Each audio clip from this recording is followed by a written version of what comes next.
আসসালামু আলাইকুম প্রিয় দর্শক, চলে এসেছি ফরিদপুর জেলার সালতা উপজেলার ঠ্যানঠানিয়া বাজারে। বাজারটি প্রতি রবিবার এবং বুধবার সকাল বলতে 7:30টার পরে পাটের বাজারটা মিলে এই একটু পেঁয়াজের আমদানি বেশি হওয়ার কারণে বাজারে বিশৃঙ্খলা হয়। এই কারণে বাজার কমিটি সিদ্ধান্ত নিয়েছে 7:30টা থেকে এই পাটের বাজারটা মিলবে।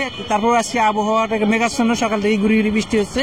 পাটের আমদানি কম না, নাই বললেই চলে, একবারেই নাই। আমরা আসছি এখন প্রায় 1:15 বাজে।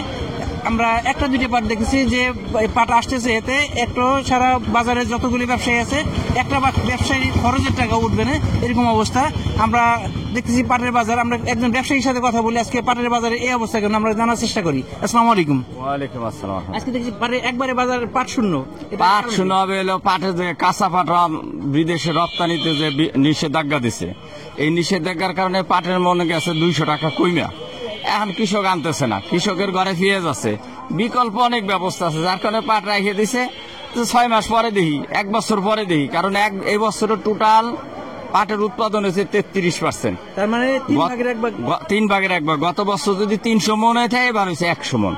তো পাটের আমদানি দেখেন সারা রাস্তা এবং এই বাজার কোনো জায়গায় নাই 2 বোঝা পাট। এই যে মানুষ আমরা 50,000 টাকা ঘর ভাড়া দেবো বছরে, সিজন হলো 4 মাস, এই 4 মাস পরে তো আমাকে ঘরে এমনি বন্ধ থাকবে। এরকম পাট নাইলে আমরা কিনবো কি আর বেচবোটা কি? দামটা কমে যাওয়ার কারণ কি মনে করতেছেন?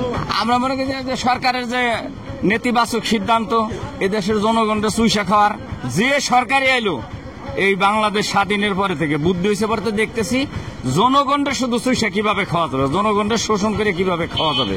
সেই আবার আসলো যে নিরপেক্ষ সরকার, তত্ত্বাবধায়ক সরকার নাকি।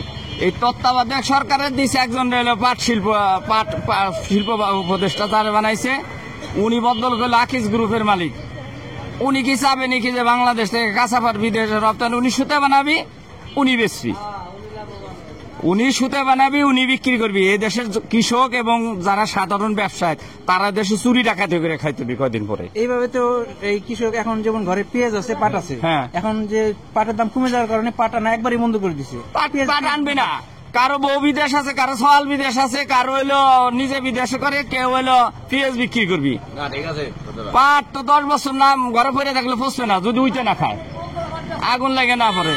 আর একেবারে নিতান্ত যারা দায় খায় তারা হলো খেত করাই বাদ দিবি, কারণ কয়দিনই করবি, ওরসে তো পইরে দিলে লাভ। একটা কিষেনে 1000 টাকা, 900 টাকা। পাটের সিজনে কিষেনাটা 3 অক্টো খাবার দিবে, তাও কই আইছে? ঘরে ফ্যান আছে, কথা বুঝেন? ঘরে ফ্যান আছে নাকি? ওই যে সকালের তরকারি কিন্তু দুপুরে খাবো না, কথাটা বুঝছেন? কারণ আমার ঘর কিষেনাটার সাথে বাজারে আমি জানি আমাকে হোটেলে খ্রিস্টান ঘুমায়। এই যে খ্রিস্টানরা যে এই যে কৃষকরা জানে 1000 টাকা করে দিয়ে 3 বেলা খাওয়া, 3 বেলা খাওয়াইলে কয় টাকা পড়ে? একটা লোক একেবারে নিম্ন মানের খাবার খেলে 100 টাকা খরচ হয়।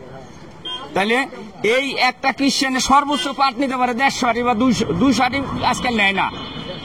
200 আটি পাট হলো 30 কেজি, 30 কেজি পাটের পিছনে 1300 টাকা যদি তার খালি নইতেই যায়, তাইলে তার কাটা নিরেন বুনেন এগুলো যাবে কোথেকে? তো এই যে পাট উপদেষ্টা তো উনি কম্পিউটারে সব হিসাব করে, যে বোধহয় পাট এমনি খেত হয়ে থাকে লম্বা হয়,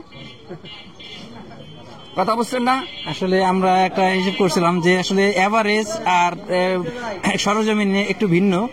এভারেজ এবার যে পাটের ফলন হয়েছে, কৃষক এমনিতেই তাদের খরচ উঠতেছে না। এখন কি হয়েছে, কৃষক এক বলছে যে তুমি মার কয়টা খাবা, বাইন দে না চাইরে, বলছে বাইন দে, তাহলে যত খুশি মারো, সমস্যা নাই। আসলে কৃষকরা তো সেই অবস্থায় পড়ছে, এখন কৃষক বিপদে। কৃষক যা চাষ করছে এমনিতেই তার উৎপাদন খরচ উঠতেছে না, তারপরেও যে এখন দাম আরো কমে যায়, তাহলে কৃষক একবারেই ক্ষতিগ্রস্ত হবে। এই কারণে দেখছে যে ফেলে দেওয়া আসছে, বাজার না নাই ভালো।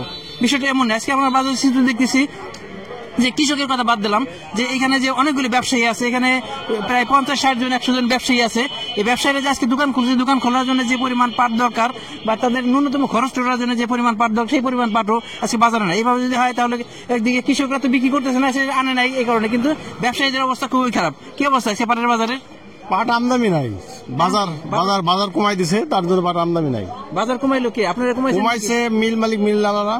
তাদের আসলে তারা কি চায়? তারা চায় বাজার কমলে তাদের ব্যবসাটা ভালো হবে, ব্যবসা ভালো হবে, সুতের দাম কমবে, বাজার বিদেশে বিক্রি করতে পারবে। কৃষকের কথা চিন্তা করতে হবে না, কৃষকের কথা কমাই দিল, আগামী বছর চাষই করবে না। কৃষকের তো লস হইতেছে না, 35-70 হাজার টাকা পাট বেচে কৃষকের লস কিসের? লস হয় না, না। 3,3500 পাট বেচলে কৃষকের লস হবে লস না হলে তো কৃষক পর্যাপ্ত পাট বাজারে নিয়ে আসার কথা। এই পাট হলো আনতেছে না, পাট ঘরে আছে, পাট রাখি করছে তারা। আসলে বিষয়টা আমরাও ক্লিয়ার না, তবে বিভিন্ন জন বিভিন্ন ভাবে মন্তব্য করতেছে। আমরা শুধু দেখতেছি বাজারে পাট নাই। আসলে যদি কৃষক লাভবান হয় তাহলে পেঁয়াজে গত বছর লাভবান হয়েছিল, এবার কিন্তু পেঁয়াজে বিপ্লব ঘটাই দিচ্ছে। পাটে যদি লাভবান হয় পাটে বিপ্লব ঘটবে, এর জন্য কৃষককে চাপ দিতে হবে না বা কোনো নিষেধাজ্ঞা দিতে হবে না। কৃষক যদি দাম পায় তাহলে নিজে থেকেই চাষ করবে। এই বিপ্লবদার কাছে একজন পাট ব্যবসায়ী দাদা আজকে পাট কিনতেছে, অল্প কিছু পাট কিনছে। দাদা আজকে পাটের বাজার আমদানি কেমন? পাটের বাজার আজকে আমদানি কম।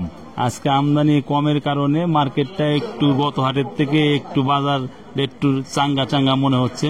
আজকে 3900 3950 টাকা বেচা কেনা হচ্ছে উপরের পাটটা।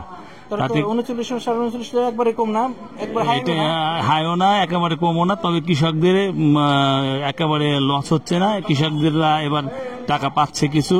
পাটের যে বাজার তাতে এবার কৃষকরা খুব ভালোই আছে। কিন্তু পেঁয়াজের বাজারটা সিজনে একটু 1 মাস আগে অনেক ভালো ছিল, বর্তমানে পেঁয়াজের বাজারটা কম। হ্যাঁ, যার জন্য এখন কৃষকদের পেঁয়াজ বিক্রি করে লোকসান হচ্ছে, কিন্তু পাট বিক্রি করে তারা ভালোই আনন্দ পাচ্ছে আর কি। কিন্তু পাট বিক্রি করে পাটের ফলন কিন্তু কম হয়েছে এবার। পাটের ফলন এবার কম হয়েছে, অনাবৃষ্টি অতিবৃষ্টির কারণে পাটের ফলনটা কমে গেছে, যার জন্য মার্কেটটা না হলে আর একটু কম হইতো পাটের বাজার। আমরা চাই যে দাম আর একটু বাড়ুক, কৃষক আর একটু আমদানি বাড়ুক। আমরা একটু পাট দেখে আমরা একটু অপেক্ষা করবো যে পাট আসে নাকি। তাহলে যেহেতু পাটের বাজার আসছে, একটা দুটো পাট না দেখালেই নয়, একটু অপেক্ষা করি। প্রিয় দর্শক, আজকে বাজার আসছি সকালে, কিন্তু আমরা বসে আছি প্রায় 45 মিনিট বাজারে। আমরা এত সময় বাজারের সাথে অপেক্ষা করি না, আধা ঘন্টা 45 মিনিট অপেক্ষা করার পরে আমরা বাজারে পাট পাইনি। একটা পাট দেখছি। এখানে কয় কেজি পাট কিনছেন? 25 কেজি পাট কিনছি। কেবল 25 কেজি পাট কিনছেন কেবল? মানে সকালে এখন পাট আমদানি নাই তো, 8টার বেশি বাজে। হ্যাঁ। আমাদের অফিস সময় হয়ে গেছে, আমরা আর অপেক্ষা করতে পারতেছি না। কিন্তু বাজারে পাট না আসার কারণে আমরা দাম দেখাইতে পারলাম না। এই পাটটা কিনছেন কত করে? এটা কিনছি 3600 টাকা। 3600 টাকা। পাটটা একটু মিল শার্টে যে একটু ভালো কোয়ালিটি। বাট বাজারে পাট নাই, দাম হয়তো কয়েকটা পাট দেখাইলে আমরা দামটা ধারণা নিতে পারি। যেহেতু বাজারে পাটই নাই, যে আমরা খুব একটা ধারণা নিতে পারলাম না। প্রিয় দর্শক, আমরা আর অপেক্ষা করতে পারছি না। আমরা আগামীকাল ইনশাআল্লাহ বাজারে এসে আপনাদের বাজারে আপডেট জানানোর চেষ্টা করবো। আমাদের ভিডিওটি ভালো লাগলে লাইক, কমেন্ট, শেয়ার আমাদের সাথে দেখবেন। নিয়মিত আপডেট পেতে চ্যানেলটিকে সাবস্ক্রাইব করে রাখবেন। ধন্যবাদ সবাইকে। আসসালামু আলাইকুম।